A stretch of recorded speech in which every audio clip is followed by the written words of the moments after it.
Bienvenidas y bienvenidos a 20 minutos por la infancia latinoamericana. Soy Liliana Muñoz, vicepresidenta de OMED para la región Latinoamérica. Y en este diálogo me acompaña la maestra Maglene Rodríguez, especialista en ciencias de desarrollo infantil y socia de OMED Panamá. Bienvenida, Maglene, a 20 minutos. Muchas gracias por la invitación. En verdad, para mí es un gusto poder compartir con las colegas latinoamericanas un poquito de nuestra experiencia. El diálogo de hoy se titula Educación en la primera infancia para la vida sostenible y la paz, y se enmarca en el legado pedagógico y filosófico de Corsac, que guía la Asamblea y la Conferencia de OMED 2026 bajo el lema Cuando un niño habla. De ahí la relevancia de este diálogo. La educación en la primera infancia para la vida sostenible y la paz se concibe como un proceso transformador que busca sembrar las bases de una relación armónica entre las personas y la naturaleza, reconociendo a los niños y niñas como titulares de derechos en el presente y como agentes de cambio social. A partir de lo señalado, pregunto a nuestra invitada, ¿cómo integrar de forma práctica la conciencia ambiental, la vida sostenible y la cultura de paz? Bueno, en verdad que nuestra razón de ser como docentes es llevar a los niños a vivir en paz, ¿verdad? Nosotros vivimos en comunidades, tenemos experiencias como promotoras de comunidades, y creo que lo principal aquí es no quedarnos en la teoría, sino que los niños vivan la práctica de la sostenibilidad, del ambiente, de ese material reciclado, cómo lo podemos transformar, de esa calma que necesitan para manejar sus conflictos, ¿sí? Y esto no se va a lograr realmente si nosotros como maestros en nuestro diario vivir, en nuestro día a día, valoramos que somos el recurso más valioso en el aula de clases para poder enseñar, ¿sí? Nosotros no podemos suponer que le debemos decir a los niños todos los días, mira, con la botellita podemos hacer esto y eso, y el niño ya de una vez aprendió, o que vaya y riegue la plantita y ya el niño aprendió, sino que en su día a día, en el vivir, el niño pueda sentir ser parte. Y como bien dice Osman, no sé cómo decir el nombre, Cossack, el niño tiene que hablar, tiene que comunicarse, tiene que partir desde ahí. Entonces nosotros nos convertimos, las comunidades, los maestros, en ese laboratorio en donde el niño tiene que vivir día a día el cuidado del ambiente, la calma, la paz, el mantenerse, el compartir con los demás. Nos estás hablando de un laboratorio de convivencia. ¿Y qué enfoque debería tener este laboratorio de convivencia, si cabe el término de definirlo desde ese punto de vista, Maglene? Es un enfoque humano, un enfoque en donde el niño, teóricamente decimos protagonista, ¿verdad? Esa palabra siempre me gusta como aclararla. Protagonista es darle la oportunidad de vivir, de hablar, de comunicar cuando no siente, cuando se equivoca. Por ejemplo, el error es una forma de aprendizaje. Entonces, esta metodología tiene que ser participativa. El niño tiene que actuar sobre las cosas, ¿sí? Hay un problema de pronto en la comunidad, con la basura, con todo. ¿Por qué no conversar sobre eso? ¿Por qué no tomar fotos y mostrarles lugares limpios, qué cosa podemos hacer nosotros para evitar eso? O sea, tantas cosas que el niño tiene que sentirse parte de, el niño tiene que vivir, y nosotros, como bien le digo, la comunidad, el padre, la escuela, los vecinos, nos formamos esa parte de ese diario vivir. Podríamos decir entonces que el vínculo humano es el capital pedagógico más valioso y la base para enseñar la paz y la sostenibilidad. Y si así lo asumimos, es un gran desafío para cada uno de nosotros, ¿no? Y en ese sentido, Maglene, yo quisiera que tú compartieras con las personas que nos están escuchando qué actividades y rutinas concretas son más efectivas para poder enseñar justamente este cuidado del entorno y también la resolución pacífica de conflictos. Conversamos en alguna oportunidad y tú planteabas varias actividades. Por favor. Sí, si pienso en rutinas diarias, lo que no debe faltar en un salón de clases todos los días es la asamblea. ¿Sí? Esa reunión de grupo en la mañana muy temprano o en el primer momento en que nos tenemos contacto con los niños, recibirlos, hacer ese círculo de conversatorio en donde ellos puedan decirnos, compartirnos cómo se sienten, qué pasó en casa. Creo que es el momento más delicioso del día cuando te sientas con los niños y comienzas a recibir información de ellos y puedes usar ese momento para apoyarlos, para darle, no sé, te sientes triste porque pasó esto, bueno, te vamos a dar un abrazo. Esa asamblea de todos los días, los rincones de la calma, las técnicas de la tortuga, las técnicas del semáforo, o sea, hay muchas cosas que podemos hacer, pero aquí lo primordial, y como decía antes, y que es mi filosofía, es que el niño comprenda lo que está haciendo. El niño debe comprender cada día por qué hacemos esto, por qué si te enojas, puedes hablar con tu compañero y decirle a tu compañero por qué estás enojado. Y si hay un niño que pega mucho, pues los demás pueden agarrarle la manito y decirle, no me gusta que me pegue. O sea, hacer al niño reflexivo y que él pueda, a través de la palabra, decir lo que siente. En cuanto al desarrollo sostenible, pues tenemos, yo creo que, aunque Latinoamérica no tiene las escuelas quizá mejores equipadas del mundo, volvemos al compendio humano. Somos las personas las que tenemos que posibilitar los entornos, las plantitas, el cuidado Creo que las escuelas preescolares son las más limpias, porque eso sí se lo enseñamos a los niños, toda la basura a su lugar, las latitas en su lugar, el cartón en su lugar. Quizá cuando lleguen a la escuela primaria ya no es tan así, pero sí en el preescolar se da. Entonces todas esas acciones que día con día hacemos son las que van a guardarse y ellos internalizan y guardan en sí y la usan en el proceso de aprendizaje en su vida. Sí, me parece muy interesante esto que estás planteando, ¿no?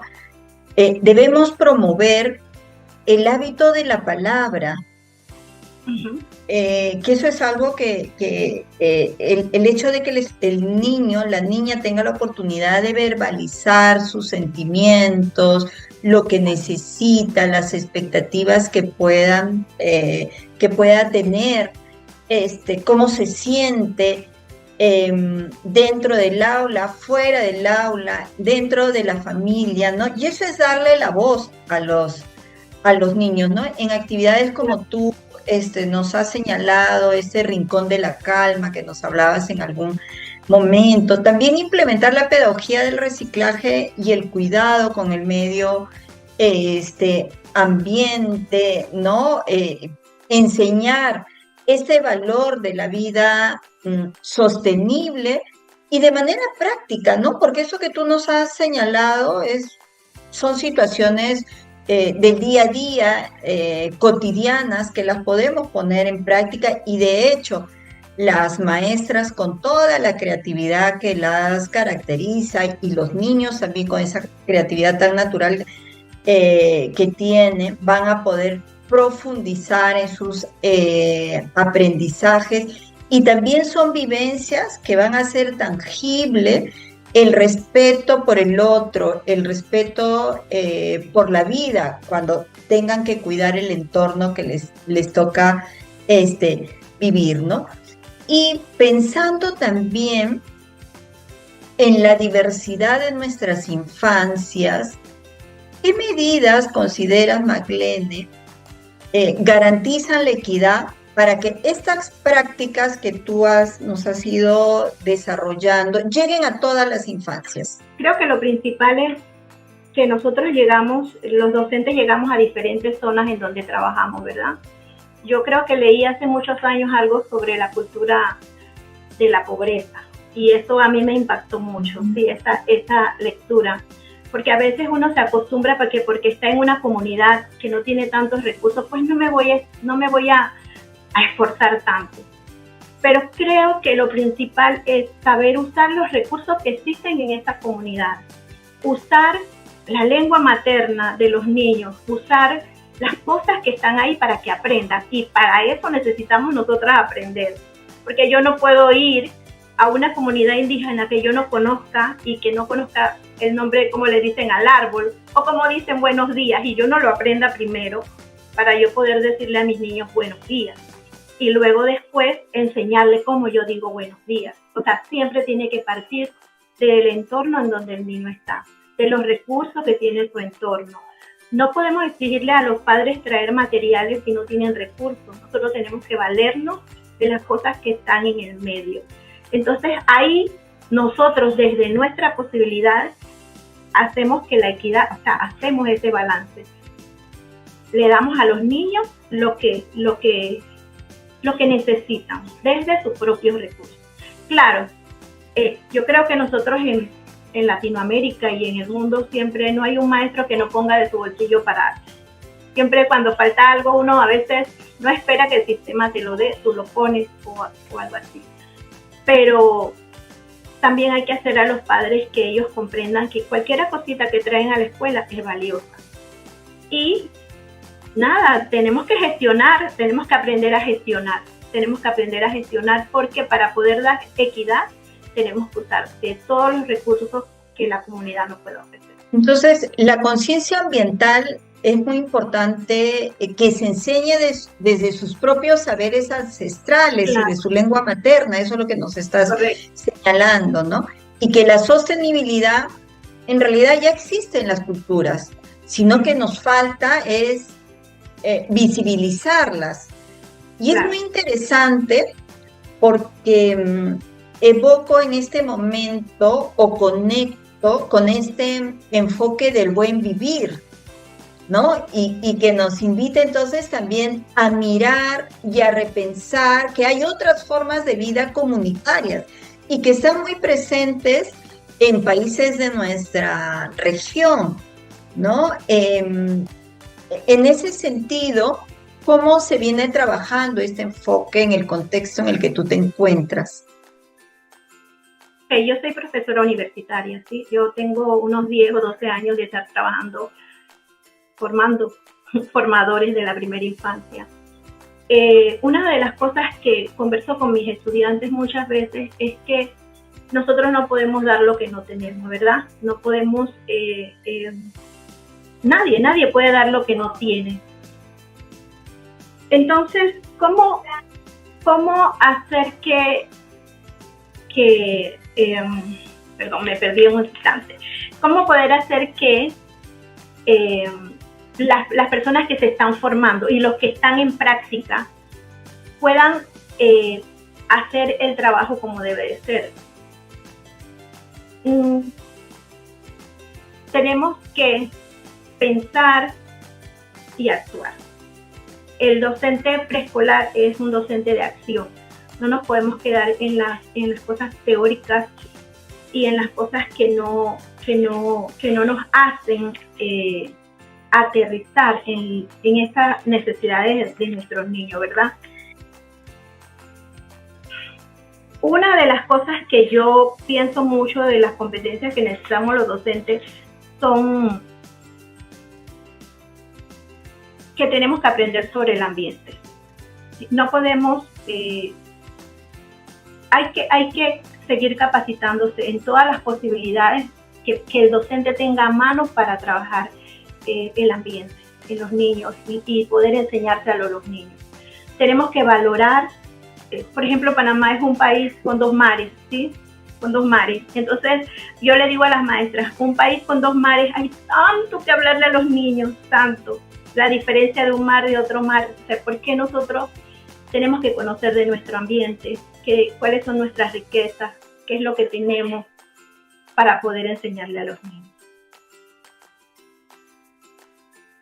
También podríamos trabajar en la formación docente, las redes de apoyo y comunidad, ¿no? Tú que vienes de este ámbito de haber sido promotora comunitaria, ¿qué nos podrías indicar?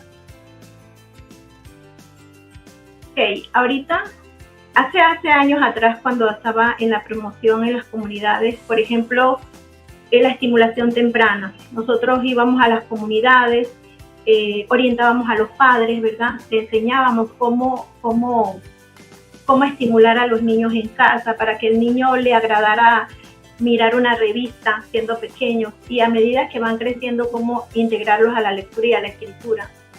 Entonces, existen en las comunidades muchos especialistas, mucha gente que sabe mucho. Hay gente que se dedica a estudiar, pero a veces necesitan nada más que alguien le diga, ven para que nos ayude. Entonces hay que saber gestionar, hay que hacer esas redes, hay que conocer qué es lo que tenemos en la comunidad para poder valernos de ellas. Hay que hacer ese mapeo de la comunidad para ver quiénes son, qué tenemos,